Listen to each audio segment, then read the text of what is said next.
आई होणं म्हणजेच फक्त गर्भधारण करणं नाही, तर एका नव्या आयुष्याला आकार देणं आहे. गर्भात बाळ फक्त वाढत नाही, तर प्रत्येक महिना एक नव चमत्कार घडत असतो. पहिल्या महिन्यात बाळ फक्त एक लहान अशी आकृती असतं. याच टप्प्यावर बीज संस्कार सुरू होतात, म्हणजेच भविष्याची पायाभरणी सुरू होते. दुसऱ्या महिन्यात पित्त, कफ आणि वायू सक्रिय होतात. हे तिन्ही मिळून बाळाला योग्य आकार देतात. तिसऱ्या महिन्यात प्रक्रिया अधिक गंभीर होते. पित्त रंग देते, वायू गती देतो आणि कफ स्थैर्य देतो. अशा प्रकारे योग्य संतुलन निर्माण होतं.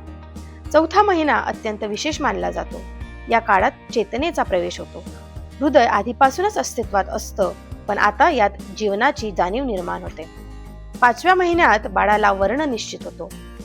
डोळे, नाक, कान सर्व इंद्रियांची जळणघळण सुरू होते.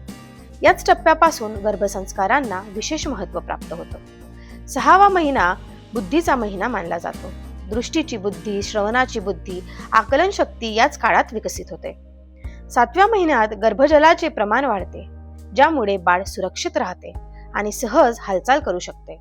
आठवा महिना काहीसा अस्थिर मानला जातो, म्हणून या काळात अधिक काळजी घेणं आवश्यक असतं. नवव्या महिन्यात बाळ पूर्णपणे तयार होतं. वजन वाढतं, प्रसूतीची तयारी सुरू होते, नव्या जीवनाचा प्रवेश जवळ येतो. म्हणून आयुर्वेद सांगतो, गर्भात दिलेला प्रत्येक संस्कार, प्रत्येक विचार, प्रत्येक भावना बाळाचं भविष्य घडवतात. म्हणून आई होणाऱ्या प्रत्येक स्त्रीने आनंदी राहावं, सकारात्मक विचार करावेत, कारण तुम्ही एक संपूर्ण आयुष्य घडवत आहात.